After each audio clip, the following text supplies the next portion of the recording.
La situation de panique existait déjà par le fait que le système de santé publique en France est sur le point d'être complètement détruit. On évoque ce problème, Claude Janvier, à l'intérieur de notre enquête, depuis 1993. Entre 1993 et 2018, par exemple, il y a 103 000 lits d'hôpitaux qui ont été supprimés.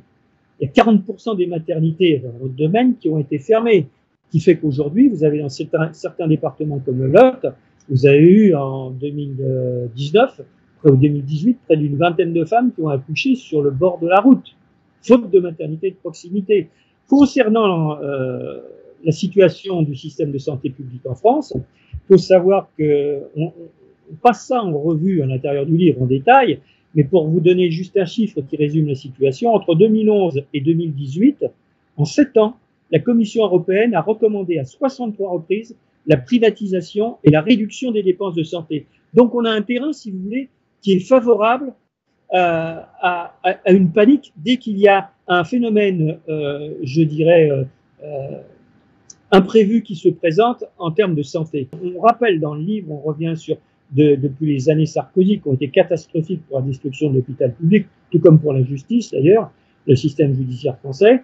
On revient sur cette situation année après année, 2011, 2012, 2013, 2014, 2015, jusqu'à 2020, et où les médias à l'époque, du reste, et surtout dans la presse nationale, mais aussi la presse régionale, se faisaient l'écho, les urgences qui étaient à bout de souffle, les urgentistes qui n'en pouvaient plus, des malades qui mouraient sur les lits d'hôpitaux. Et là, je vous parle de la grippe saisonnière qui sévit et où les urgences sont déjà dépassées. Quand vous ajoutez à ça un phénomène imprévu comme le SRAS-CoV-2 et sa maladie, la COVID-19 qui surgit, il est évident que vous vous retrouvez avec des hôpitaux et des services d'urgence, un manque de lits, un manque de moyens, un manque de personnel et un manque de moyens matériels qui est flagrant et qui provoque une panique. À l'heure où nous parlons, il y a des milliers de lits qui sont encore supprimés en France. Au moment où nous connaissons une crise sanitaire grave, dont le gouvernement a la responsabilité, il y a des centaines de lits qui sont supprimés. Marseille, Nice, Nantes, Strasbourg, Besançon et d'autres que j'oublie, où vous avez encore des suppressions de lits. Si vous voulez, les situations étaient créées déjà par la destruction du système de santé publique, par le fait qu'il n'y avait plus les moyens de répondre, il n'y avait déjà plus les moyens de répondre à une situation d'épidémie normale, comme celle de la grippe, par exemple. Alors quand vous ajoutez à ça une nouvelle pandémie qui a été en plus après qui a été fortement médiatisée. Vous avez vu les enquêtes de l'Institut national audiovisuel dont nous reproduisons des extraits où les enquêteurs s'interrogent et disent au bout d'un moment on se demande s'il reste encore de la place pour une autre information que pour traiter du coronavirus.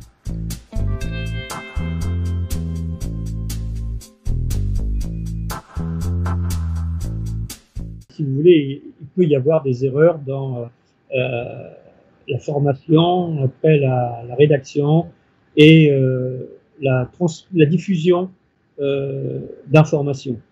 Mais quand ces erreurs sont répétées dans le temps sur un même thème, sur un même domaine, pour un même phénomène, au bout d'un moment, ces erreurs répétées, ça finit par façonner ce qu'on appelle un mensonge d'État. Je vais vous donner un exemple qui est celui que l'on donne dans le livre. En 2019, il n'y avait pas le coronavirus. Qu'est-ce qui se passe entre le 1er janvier et le 30 juillet 2019 du point de vue de la mortalité en France? Et on va comparer avec la situation analogue pour 2020. 1er janvier et 31 juillet 2020. Entre le 1er janvier et le 31 juillet 2019, vous avez eu 362 900 décès, toutes causes de mortalité confondues, qui ont été recensés par l'INSEE. On regarde après la période qui correspond à 2020, c'est-à-dire celle où vous avez le coronavirus du 1er janvier 2020 au 31 juillet 2020.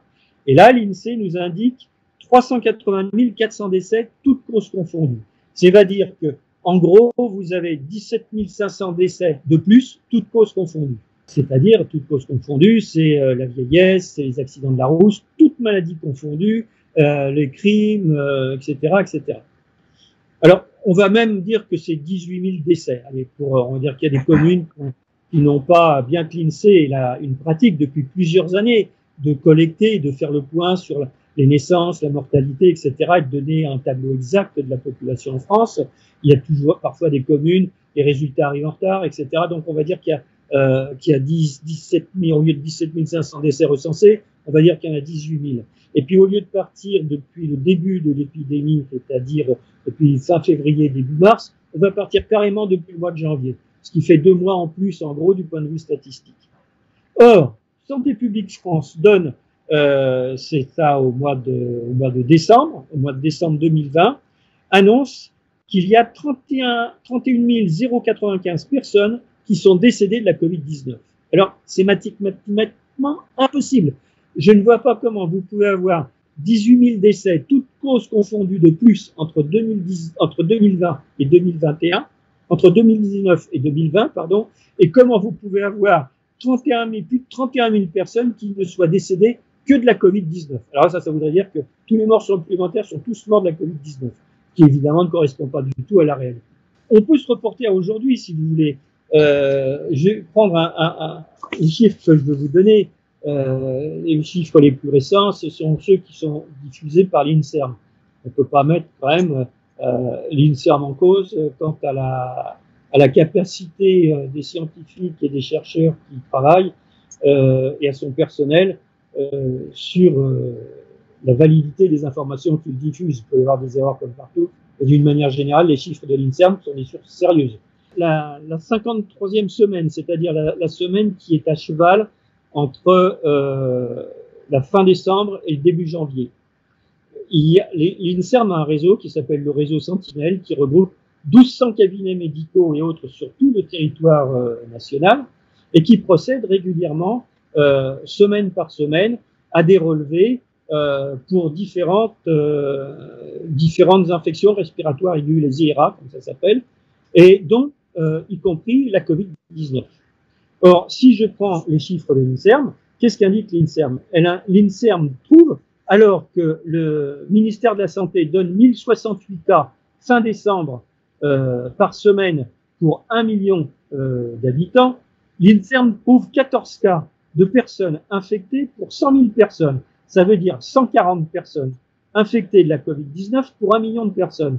Alors, entre 1068 cas pour 1 million de personnes de sources gouvernementales et 140 cas pour 1 million de personnes de l'INSERM, vous m'excuserez, mais personnellement, j'ai tendance à donner la priorité quant à la qualité de l'information à l'INSERM, bien évidemment. Par ailleurs, l'INSERM indique, je vous le lis, en semaine 53 à cheval entre décembre 2020 et janvier 2021, aucun prélèvement n'a été testé positif au SRAS-CoV-2, Covid-19, parmi les prélèvements analysés.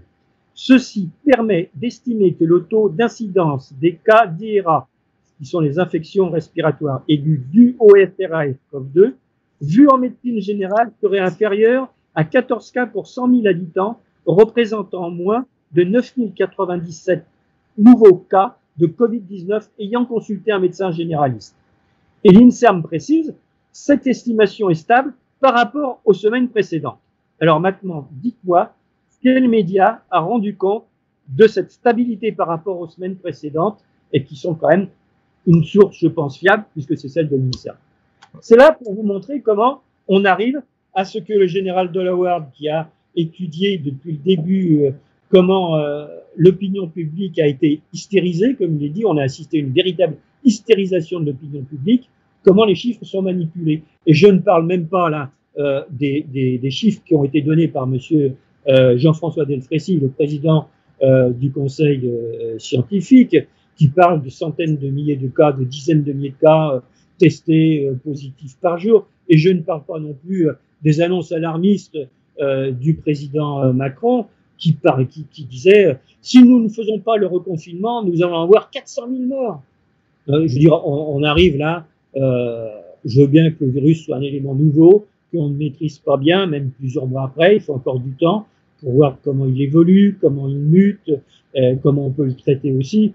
Mais de là à donner des chiffres alarmistes comme ça, je pense que de la part d'un président de la République, ce n'est pas sérieux. Alors, je ne parle même pas des scientifiques qui abondent dans ce sens.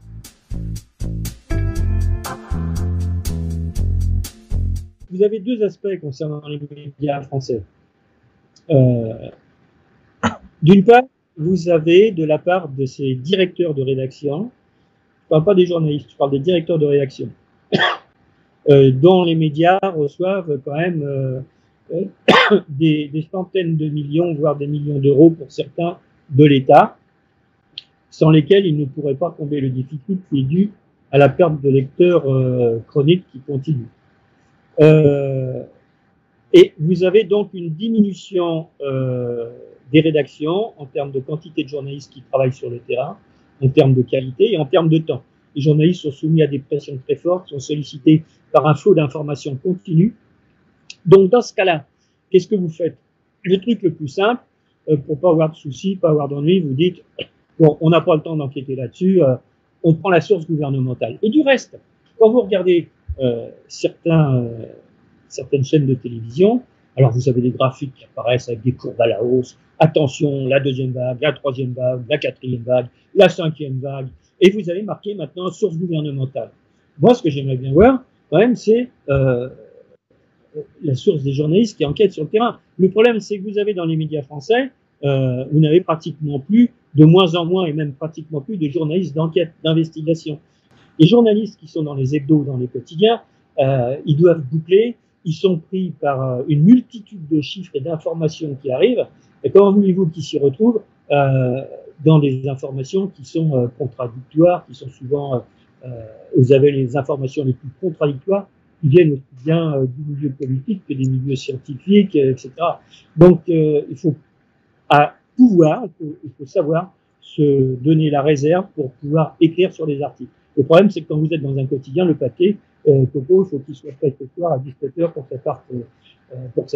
le journal soit prêt le lendemain matin.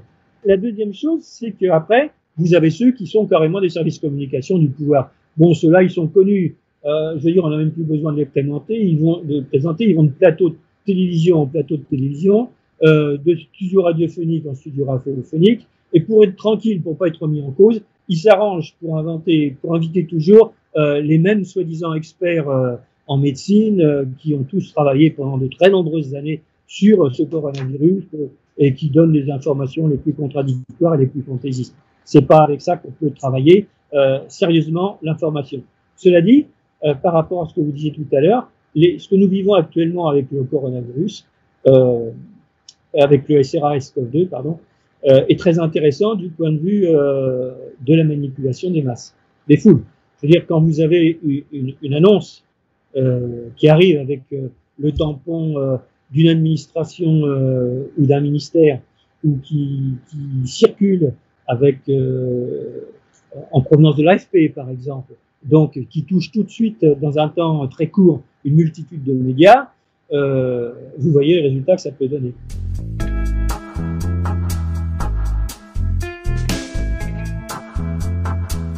La crise sanitaire dont est responsable le gouvernement en ayant appliqué, alors ce gouvernement, mais le précédent, celui de la présidence Hollande, celui de la présidence de M. Sarkozy, et ceux qui depuis 1992 appliquent les recommandations de l'Union européenne et qui ont abouti à la quasi-destruction du système de santé publique français, donc qui est responsable de cette crise sanitaire. La crise sanitaire, c'est un faux-nez. C'est ce qui sert à cacher la crise économique et financière qui est là, qui s'aggrave. Et en gros, si vous allez avoir un endettement supplémentaire de la France demain, ça y est, c'est déjà fait aujourd'hui, ça sera la faute de la Covid-19. Mais ce que l'on ne vous dit pas, c'est que dans le même temps, ce que cache évidemment le gouvernement, c'est que dans le même temps, la crise économique et financière a continué de s'aggraver. Bien avant la Covid-19, la crise économique et financière était là. Et elle était importante. C'est-à-dire l'industrie, la part de l'industrie dans l'économie française est 11%, c'est pas la Covid-19, c'est la politique qui a été suivie par les gouvernements qui se sont succédés. Alstom qui a été remis, qui a été donné, il faut voir comment Pierucci, l'ancien président de la filiale chaudière d'Alstom, dans son livre Le piège américain, explique comment, sous couvert de privatisation, en réalité l'entreprise Alstom, qui était un fleuron de l'économie française a été donné à la Compagnie Générale Électrique US. Mais ça, il ne faut pas, je veux dire, c'est pas la Covid-19 qui est responsable de cet abandon français, de ce nouvel abandon français. Ça a été préparé, cette privatisation, par le président Macron, avec son ami des Young Leaders, de la compagnie, de la présidente de la Compagnie Générale Électrique France, qui n'est autre que Madame Clara Guémard, la femme de l'ancien ministre de l'Agriculture, qui était également passée par les Young Leaders. Mais le fait qu'ils soient tous les deux passés par un réseau d'influence des États-Unis, je pense n'est qu'une pure coïncidence.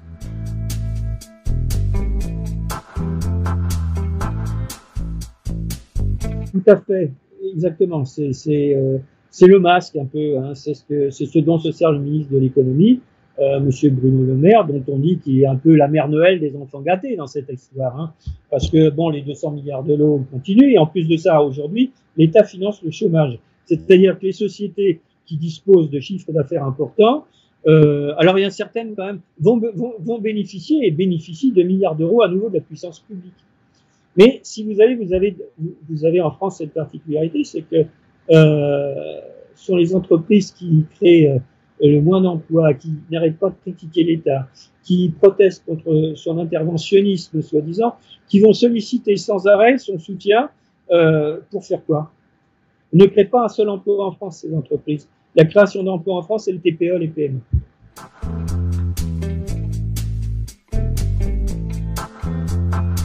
Vous avez donc des entreprises aux États-Unis, quelques entreprises, où vous avez ce que l'on appelle, ce que l'on surnomme les assassins financiers, c'est-à-dire que ce sont des gens qui travaillent dans des groupes comme le groupe Betshey, par exemple, ce sont des sociétés de conseil en communication, et qui ont en réalité pour objectif de conseiller telle entreprise pour savoir comment elle pourrait acquérir telle entreprise dans tel pays. Telle richesse dans tel pays, le gaz, le pétrole, l'eau, des minerais précieux, de l'or, etc. Alors, il y a des pays où ça peut se faire par tous les moyens sont bons. Hein, eux, ils font une sorte, si vous voulez, c'est une sorte de préparation d'acquisition. Vous voulez acquérir telle entreprise dans tel pays, on va vous faire un audit, on va vous dire comment baiser les Français. J'ai dit baiser parce qu'il faut savoir quand même que, excusez-moi pour le terme, mais dans les milieux impérialistes de Washington, il y a un mépris profond au-delà des apparences pour l'Europe, et tout particulièrement pour la France.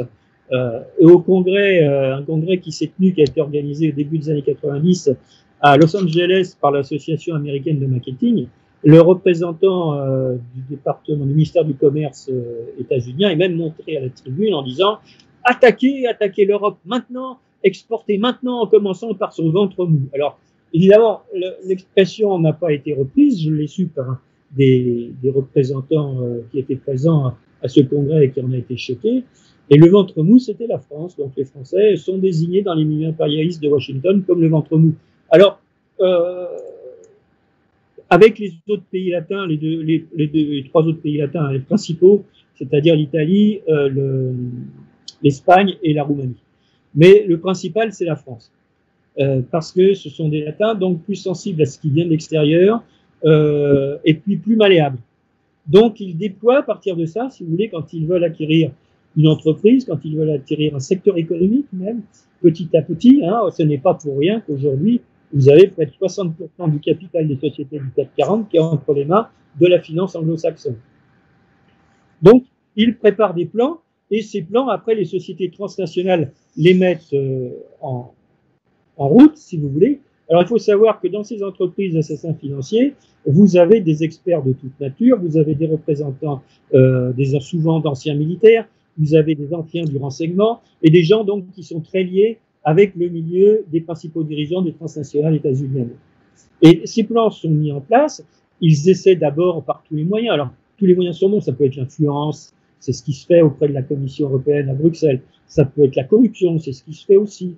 Ça peut être aussi en profitant d'agents d'influence qui sont placés à l'intérieur d'appareils d'État, comme en France par exemple, ou dans d'autres pays, en Pologne, comme ils l'ont fait également.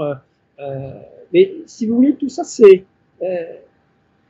je dirais soft, c'est doux, ça se fait en douceur comme ça. qu'on apprend, bon, va y avoir la privation d'Alstom, qu'on s'aperçoit après, très peu de gens savent qu'en réalité Alstom a été donné. Et aujourd'hui, il y a des gens des salariés d'Alstom qui se battent contre le licenciement qu'organise General Electric partout à travers le monde, du reste, y compris en France. Et quand c'est pas possible, par la corruption, par l'influence, par des pressions de toutes sortes, par du chantage même, regardez comment Washington n'hésite pas à espionner ou à faire du chantage même sur le gouvernement allemand, sur le gouvernement français, sur des gouvernements d'Europe occidentale pour dire, par exemple, si vous travaillez avec la Russie, eh bien nous allons, pour eux, la seule chose qui compte, c'est la loi des États-Unis. Ils ne connaissent que ça. Et tout ce qui s'oppose à la loi des États-Unis doit être éliminé. Alors quand ça marche pas, quand leurs sociétés veulent continuer d'acquérir des portions de territoire, des pays même, ou des régions, des pays ça les intéresse pas trop, ce qu'ils veulent simplement c'est pouvoir accéder aux richesses pour s'en emparer. Ce sont des accapareurs. Alors, en dernier recours, ceux qui rentrent en jeu, comme l'explique John Perkins, dont nous rappelons les propos dans son livre sur les assassins financiers, après c'est l'armée, c'est la guerre. On l'a vu en Irak. Tout ce qui n'a pas pu être fait avant avec en essayant de corrompre des officiels irakiens. Rappelez-vous Colin Powell agissant sa petite fiole à l'Organisation des Nations Unies en disant, vous voyez, c'est la preuve que l'Irak possède des armes de destruction massive. Mais ils ont fait pareil, et vous voyez, ça se rapproche aujourd'hui parce que, bon, comme ils peuvent plus attaquer directement la Fédération de Russie et la République populaire de Chine, comme ils ont de plus en plus de mal à s'en prendre à ces États parce que les mouvements de libération nationaux sont forts, et puis parce que vous avez vu en Syrie quand même, Monsieur Macron, au mois d'avril 2018, à la demande de Washington, a fait bombarder la Syrie, mais ils n'ont pas été très diserts, très explicites après sur le résultat de ce bombardement, puisque 80% des missiles qu'ils ont largués sur la République arabe syrienne ont été détruits par la défense de l'armée syrienne, sans que les armes russes qui étaient présentes ne rentrent interviennent, je veux dire.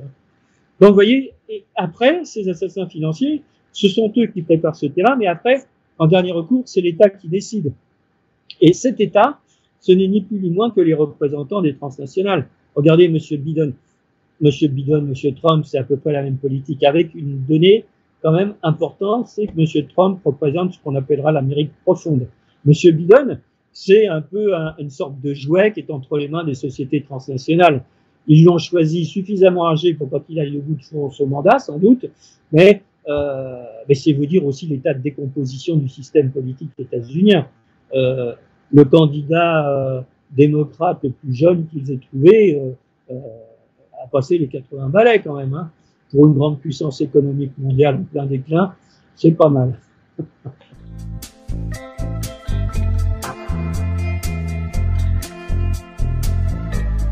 Bon, la théorie du grand reset, c'est jamais que la continuité du capitalisme. Vous avez un développement, si vous voulez. La question, c'est que ce régime est en fin de course. Comme le régime de la noblesse était en fin de course dans les années 1785-1789 en France. Il fallait donc passer à fallait faire un saut qualitatif qui permettait aux forces créatrices de la société de s'exprimer. On l'a vu notamment dans la presse, toutes ces feuilles qui apparaissaient avant 1789, qui circulaient sous le manteau, qui étaient les débats, les réunions qu'il y avait dans les cafés, etc. Tout ça, ça préfigurait déjà un besoin de démocratie nouvelle. C'est ce que nous vivons aujourd'hui à un autre stade. Le capitalisme est un régime fini. C'est la concentration du pouvoir économique et politique entre quelques mains. Et dans ce capitalisme, le régime politique n'est que l'expression de la volonté des forces financières et économiques. Mais ce n'est plus possible. Vous vous rendez compte qu'à l'ère d'Internet et des autoroutes de la communication, vous avez des dirigeants d'entreprise. Je veux dire, les députés ne peuvent pas accéder, par exemple, pour faire de simples enquêtes, ne peuvent pas accéder aux comptes des sociétés privées, des transnationales, des sociétés transnationales du CAC 40. Alors que si les comptes pourraient être publics, je veux dire, on ne recèle pas il n'y a pas de secret d'État, il n'y a pas ce n'est pas de la recherche dont il s'agit là, qui peuvent être effectivement, il faut protéger les recherches, Mais vous voyez que toutes les lois qui sont prises, c'est des lois qui visent à limiter l'expression des citoyens. Regardez les difficultés qu'ont dans les entreprises, les comités d'entreprise pour accéder à des informations. Vous avez des comités d'entreprise, y compris chez Renault, dans les grandes entreprises chez Renault. Vous avez vu l'exemple que l'on donne avec la CGT qui dénonce une filiale de Renault aux Pays-Bas, mais tout se passe dans une opacité complètement absolue, ou même des lois qui sont votées comme la loi Breton, qui obligeait à une certaine transparence dans les comptes des entreprises, ne sont pas respectées par nombre de dirigeants de ces grandes sociétés. Donc là, si vous voulez, vous avez ce grand reset, en réalité, c'est un peu du maquillage. Le fond du problème, c'est que la société aujourd'hui a besoin de passer à un nouveau stade de démocratie et que vous n'avez pas encore concrètement de perspective de comment faire. C'est un peu comme pour l'Union européenne, si vous voulez. Les gens ne sont pas contre l'Europe. Moi, je ne suis pas contre l'Europe. On est tous, nous sommes du même continent et nous avons la volonté de travailler avec tous les pays d'Europe. Regardez la richesse formidable de l'Europe. Les États-Unis le savent bien puisqu'ils s'emploient, eux, à diviser l'Europe et à employer tous les moyens pour empêcher surtout que la France, l'Allemagne et la Finlande, tous ces pays-là ne travaillent pas avec la Fédération de Russie. Parce que là, ils savent que pour eux, ils seront obligés de traiter d'égal à égal. Là, l'hégémonie US sera terminée. Le jour où le continent européen va se retrouver d'est en ouest, depuis le détroit de Bering jusqu'à la mer d'Irlande, je peux vous dire qu'ils seront obligés de changer de ton. Mais pour cela, c'est pas que les gens ne veulent pas de cette Europe. Les gens veulent une Europe de la coopération. Ils veulent une Europe de peuples. Qu'est-ce qui empêche cette Europe des peuples? C'est l'Union européenne. Du reste, ce n'est pas pour rien que les transnationales US, quand ils veulent par exemple imposer des vaccins, ils vont frapper à la porte de l'Union européenne, en sachant qu'après, c'est l'Union européenne qui va recommander aux États membres d'appliquer les décisions qu'elles ont prises. Et ce n'est donc pas, si vous voulez, ce n'est donc pas il y a la volonté de passer à un autre stade de démocratie, mais il n'y a rien qui donne des pistes. Vous voyez, par exemple, c'est pareil dans le domaine de la finance, c'est pareil dans le domaine de la démocratie, où vous avez des parlements, regardez le Parlement français, les députés sont transformés en greffiers de la Commission européenne. Ils sont là pour appliquer à la France les décisions qui sont prises à l'étranger, mais il n'y a pas un député qui vient rendre compte de ces débats. C'est pour ça que je pense, moi, qu'il faut supprimer le Sénat. C'est pour ça que je pense aussi qu'il faut remplacer le mandat représentatif par le mandat impératif, parce que dans le mandat impératif, le député qui est élu doit rendre des comptes à ses électeurs, parce que quand même, le citoyen, il donne sa voix à quelqu'un, c'est quand même un acte important pour dire, tu vas me représenter parce que je suis d'accord avec ton programme pour la paix, parce qu'on veut construire un hôpital dans le secteur, on veut des moyens pour la santé, etc. Sauf qu'avec le mandat impératif, le député doit revenir devant ses électeurs pour dire j'ai fait ça, vous m'avez élu pour ça, etc. Alors qu'avec le mandat représentatif, le gars il est élu, et puis après, bonjour, on reviendra dans quelques années pour se représenter et puis pour voir ce qu'on peut faire, quoi. Et entre-temps, qu'est-ce qui s'est passé? C'est pour ça qu'on arrive à cette situation. Donc c'est un manque de visibilité et c'est un manque de perspective qui existe, qui n'est pas formulé. Contrairement à ce qui existait à l'époque, en 1980, 78-80, où vous aviez un parti communiste qui n'était pas un parti réformiste comme aujourd'hui, mais qui avait un programme changé de cap, qui était à la discussion dans tout le pays, et il y avait un débat politique, un débat démocratique. Aujourd'hui, ce que veulent les gens, par exemple les gens qui ne veulent plus de cette Union européenne, la question qui se pose naturellement et qui empêche souvent de franchir le pas, c'est oui, mais qu'est-ce qu'on fait demain? C'est-à-dire, quelle forme aurait cette Europe? Comment peut-elle fonctionner? Alors qu'il y a déjà, si vous voyez la Fédération de Russie avec d'autres pays, ils ont constitué l'Organisation de coopération de Shanghai, qui s'appelle aussi Organisation de coopération et de sécurité, et qui n'a pas de pouvoir centralisé comme nous connaissons dans l'Union européenne, où les ministres travaillent entre eux sur des projets. Ça vient devant les parlements nationaux, c'est débattu devant les parlements nationaux. Ça n'a rien à voir avec ce que nous connaissons ici. Ici, c'est un véritable glacis. Tout est décidé à Bruxelles, c'est un système vertical, à un moment où tout doit être exposé en vertical, en horizontal. Donc, toutes les décisions, si vous voulez, sont... Mais c'est un système qui ne peut que se concentrer de peur de se perdre.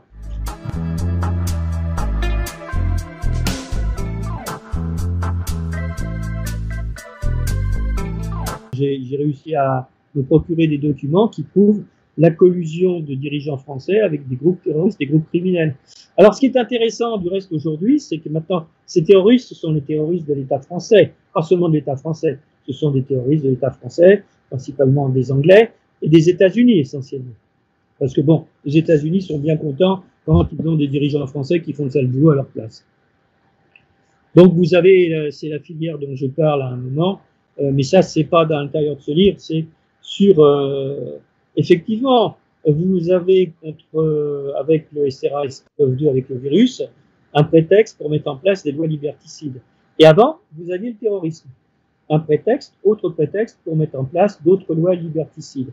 Mais ce que se gardent bien de dire les médias, parce que j'ai été censuré par pratiquement tous les médias français, exception faite d'Afrique-Asie, TV Liberté, et surtout le réseau Internet qui m'a soutenu, quoi.